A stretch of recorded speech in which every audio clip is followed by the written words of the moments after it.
To solve force problems, I really should have this highlighted or something, but how are we going to solve force problems? Well, you may recall last unit, I tried to give you something that you always did, kind of a first thing. So last unit I said, hey, if there's angles, what's your first approach? And what did you all parrot back to me? A word that began with letter C. Components. I've got a angle, components. I said if it's a projectile, T-table, okay? If it's a force problem, first thing we're going to do 9 times out of 10 is going to be, we're going to draw a free body diagram, an FBD. To the point that if you don't have one drawn and you start to ask me a question, I'll turn away from you in disgust. I'll say, or if you're saying, can you help me draw the free body diagram, that I'll live with. But if you're, hey, Mr. Dueck, how can I find the acceleration? And you haven't started drawing a free body diagram, oh, my stomach's gonna hurl, just gonna be yucky. What do I mean by a free body diagram? Bree, a free body diagram is a representation. We represent the mass with a dot at its center of mass, and then we draw an arrow for each force that's acting on the object. By the way, that means F net, which I underlined here, will never show up on a free body diagram because F net is the vector sum of all the forces. Label all the arrows. Try and be roughly to scale, and what I mean by that, Peter, is if you know force A is bigger than force B, draw the arrow for A longer than B. If you know they're the same and cancel each other out, hey, try eyeballing the arrows the same length. Put the tail of the arrow at the center of the object. You can show acceleration and velocity vectors drawn differently. So for example, you could use a wiggly line for acceleration and a dotted line for velocity. You know what? I almost never put acceleration and velocity on a free body diagram unless it's a really, really, really, really, really, really complicated question. We're going to use the free body diagram to write an algebraic net force equation like this, as in example 4F. I'm going to solve for any unknowns. When I first started teaching this, and in fact, Claire, how I was taught is we used systems of equations. You may recall doing that in math, where you had an x and a y, and you solved using the elimination method, or you solved using the substitution method, and you needed 2 equations for 2 unknowns and 3 equations for 3 unknowns. And that's a perfectly valid way. But my second year teaching Physics 12, I had a teacher show me what he called the tug-of-war analogy, and that's what I'm going to give you, because it's pretty clean, it's easier to wrap our brain around, and we don't have to use systems of equations. I'm going to treat every single force question, every single force interaction, as though it's a tug of war. What we're going to do is we're going to look at the situation. We're going to do the free body diagram first, always, Alex, and then we're going to say, which force is winning? And our approach is going to be going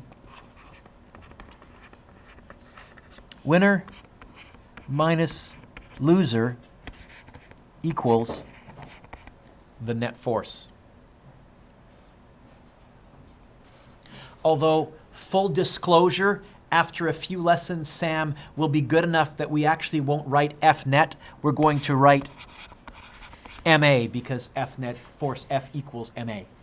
But we'll start out putting an F net there, and then we'll say on the next line, MA. What that means is we're going to let positive be whichever way is convenient. It does mean sometimes actually down's going to be positive if down is winning. The math is going to be so much nicer. It's going to be much more convenient. It's going to mean for this approach, it's not always going to, it's never going to be negative 9.8. It's just going to be 9.8, and we'll take care of the direction in our tug of war. We'll take care of the vectors in our tug of war. Here's an example.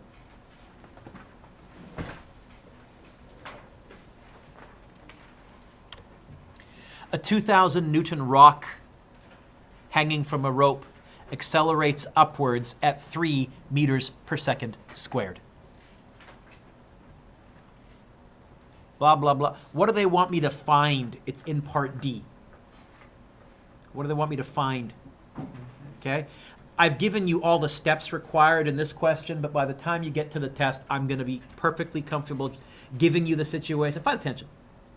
So we're going to start out by drawing a free body diagram.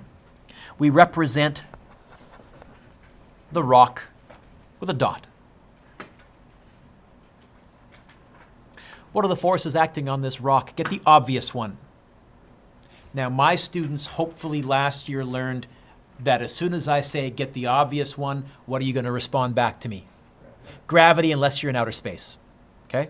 And the reason I do that is I find too often, Petra, kids are so excited they want to get to the nasty, obscure forces. They forget the obvious ones. So you're going to hear me say, draw a free body diagram. You're going to hear me say, what are the forces acting on this object? Get the obvious one. What's the obvious one? Which way does gravity point here on the Earth? I'm going to go like this. FG. Is this object in free fall? Then Newton's first law says there must be some other forces acting on it. What other force?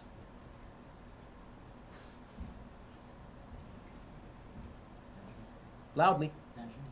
We called the force from a rope tension. Before I start drawing it, what direction will I draw it pointing, Elijah? Up? Which way is this object accelerating? What does it say? So who's winning, tension or gravity? I'm going to draw tension. I'll exaggerate so I can clearly see that's the bigger force. And I think that's it. Not touching a surface, we're ignoring air resistance. I think those are the only two forces. So, step one, draw a free body diagram. Done. Compare the forces. We did it as we drew. You heard me say to Elijah, which is bigger? C says, write a net force equation. Elijah, who's winning? So my approach is going to be, we'll write this down this time, but you can skip this step if you want to in your homework. I'm always basing it on winner minus loser equals net force. Who's winning? Who's losing anything in the opposite direction of tension? What's the force in the opposite direction of tension? And by doing it that way, I've taken care of the vector direction. I don't need to put negatives in for the force itself. I've already taken care of that. And that equals MA. What's part D wanting me to find? Oh, by the way, there's my net force equation. Hakeem, what's part D wanting me to find? How would I get the T by itself? So if I hear you correctly, you're saying tension is MA plus mg. Now we got a bit of a problem here because m, mass, is measured in what units? Kilograms. Do you see kilograms anywhere in my data that they gave me? Anywhere in the information that they gave me? What did they tell me? Newtons. What's measured in newtons? A force. Which force, that 2,000 newtons, what force is that?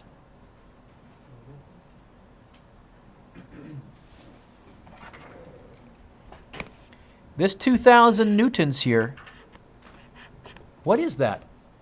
It's also called weight. Can't have a normal force. There's only a normal force if you're sitting on a surface. This is not sitting on a surface. Cliff, what? Sorry. They actually gave me the force of gravity. They went whatever the mass was times, oh, hey, what's G? 9.8, the gravitational field strength. We're going to ignore the negatives for this unit because even though it's down, we've decided to let down. We've taken care of that in my equation. So in terms of calculating this, it's going to be plus 2,000. That's going to be where the mg is. Oh, and I know that A is 3. How can I find the mass?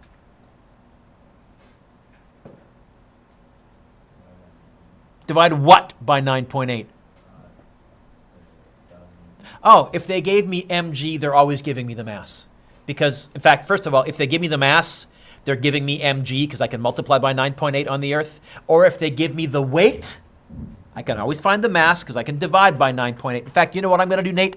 I'm actually going to write 2,000 over, that's the mass exactly, and that way I'm not worried about rounding off or anything. I'd have to type that into my calculator, William, no matter what, so why not just stick it into the equation, and then I'm going to be exact.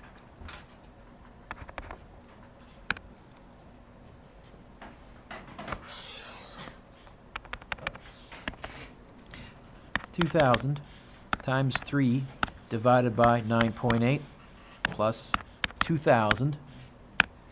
You know what my tension is? 2,600 and... Oh, wait a minute. And I'm going to repeat myself because on the test a number of you struggled with this. Final answer, how many sig figs do I want? 2 or 3? 1, 2, stop there. 2,610 newtons.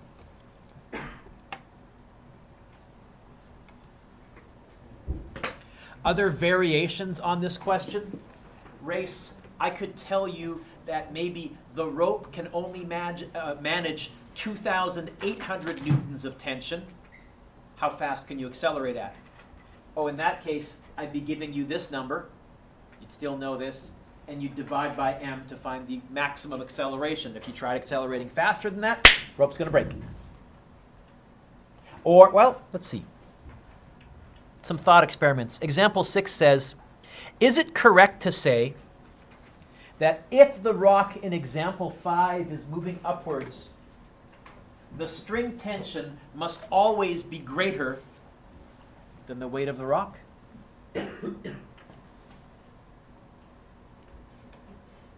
Say that again. True or false? Is it correct to say that if the rock in example 5 that we just done is moving upwards, that the string tension must always be greater than mg, than the weight of the rock? Once again, we're going to vote. This time there's only 2 options. Once again, how high you hold your hand is how sure you are of the answer. So who says the answer is true? Absolutely. Tension's always got to be bigger than the rock. We have 1, 2, 3. Oh, they looked around and they saw a few 90%, so they joined in. 1, 2, 3, 4, 5, 6, 7, 8, I think 9, I think 10. Who says false? 1, 2, 3, 4, 5, 6, 7, 8, 9, 10, 11, 12, 13, 14.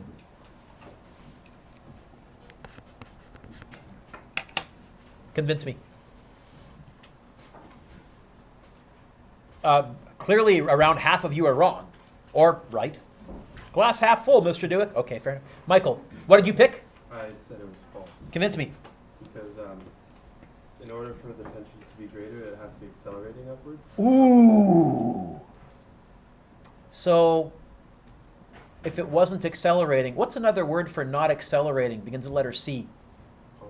Oh, so you're saying if I was moving up at a constant speed,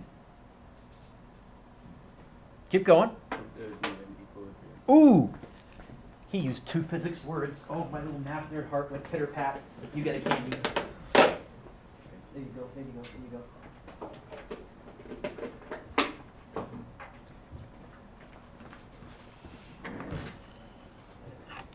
you go. Did you hear what he said? If you're going up at a constant speed, tension could be the same. You know what? Here's how I would write that. Here's how I would prove that in fewest words possible. Do you notice right above in blue, I have a lovely equation for tension? I would write it again.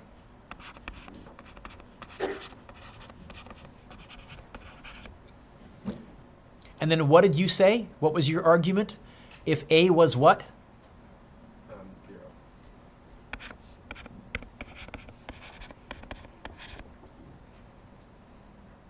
Then what's going to happen to that MA if A is 0? In fact,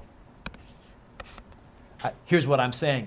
Tension is that, but if A is 0, that cancels, right? Therefore,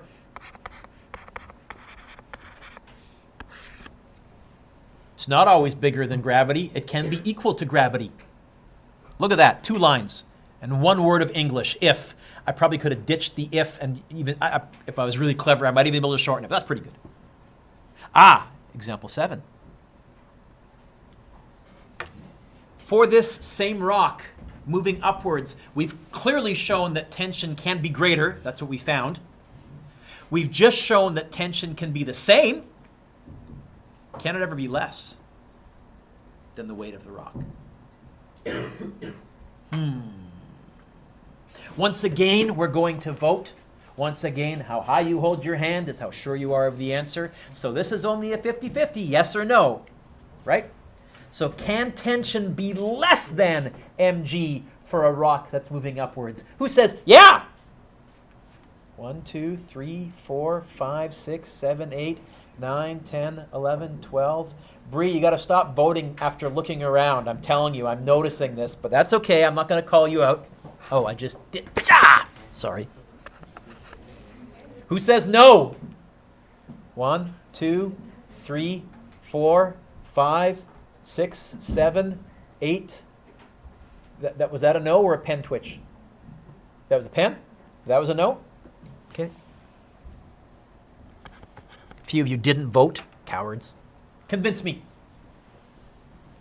And again, I think providing a counterexample might be the easiest way to go, or a specific example. Aaron.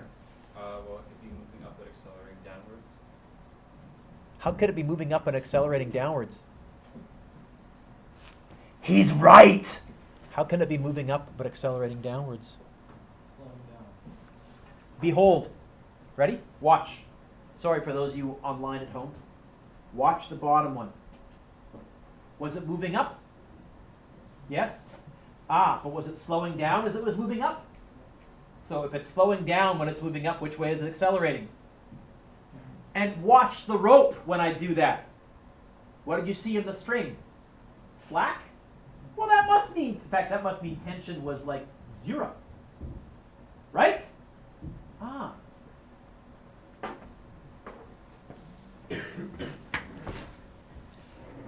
So, is it possible?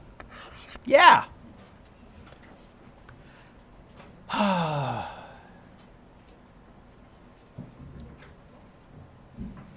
How could I answer that? I think I gave you a good example. Now I'm trying to think how I would condense that into a paragraph without having to write a whole paragraph. I'd like to try and answer these in 2 or 3 lines. My example there of yanking on the little rope made sense. It was still clearly traveling up. You saw slack in the rope. It was in free fall, technically, because I'd done such a big jerk. Yes? So...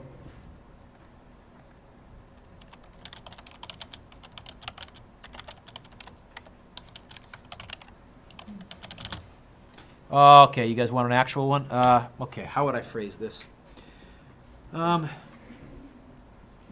If the rock has a large VI, it could be in free fall on its way.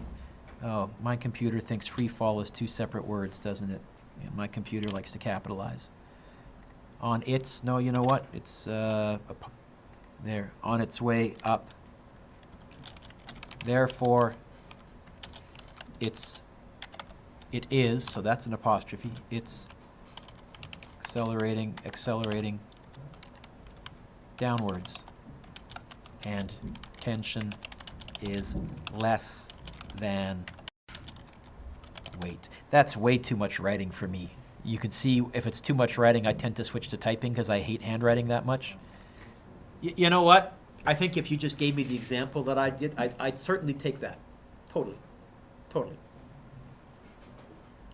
If the rock has a large initial velocity, it might have enough momentum to keep going up for a while. Eventually it's going to come to a stop, but that's not what the question said, Petra. The question said, is it ever possible? Yeah, it certainly was possible for a bit there, yes? So this strategy of a free body diagram, winner minus loser, allows us to actually bail ourselves out of a fair number of challenging questions. I should get a little technical comment. If the mass of example 5 is accelerating down, say at 2 meters per second squared, we do have 2 choices. We could let down always be negative from the last unit, and we could say tension We could say that minus that. I prefer to always just take the direction of the larger force and make it positive. Why? Well, it's okay to always let up be positive and down be negative if you only have one mass. But take a look. Look up, look up, look up, look up. Can you see right now I have one mass moving down and one mass moving up? I got one mass moving positive, one mass. You know what? It's going to get really confusing if you always try and stay with the fact. So what we're going to say is let the winning force direction be positive. And anything else pointing in the same direction, you're going to put a plus sign in front of it. Anything pointing in the opposite direction, put a minus sign in front of it. Winner minus loser equals MA. The tricycle demonstration. What is the tricycle demonstration?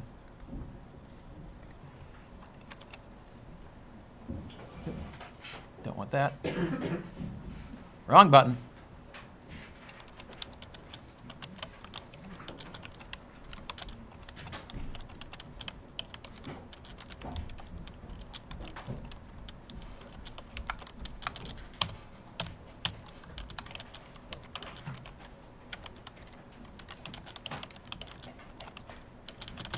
Right?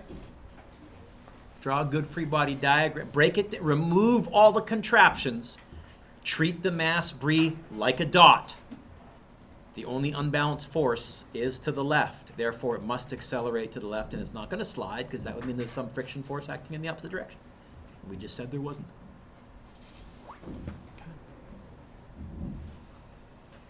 Homework. And I think I got a couple of videos to show you too. Number 1. Number 2. 3 is an algebraic question. I'm going to assign it. You can try making up numbers, or I'll help you do it algebraically next class. So number 3.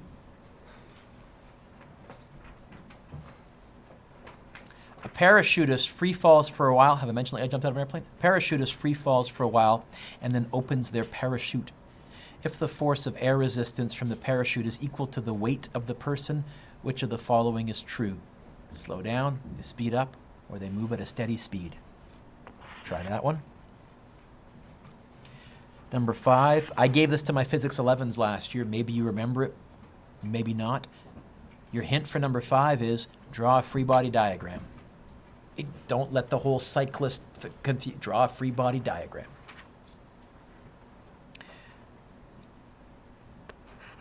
Number 7 wants you to find the weight. What's another word for weight?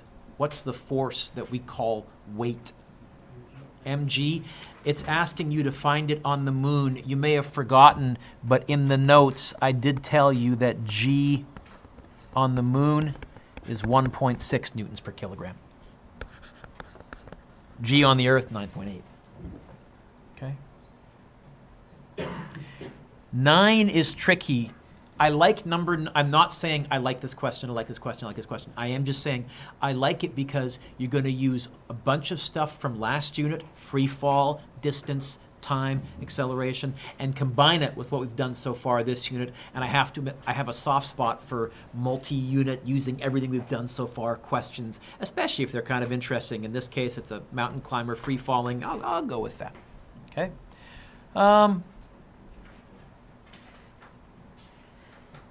Number 10. Number 10 is going to be the cosine law or components. I'll pass on number 10. I'll pass on number 10.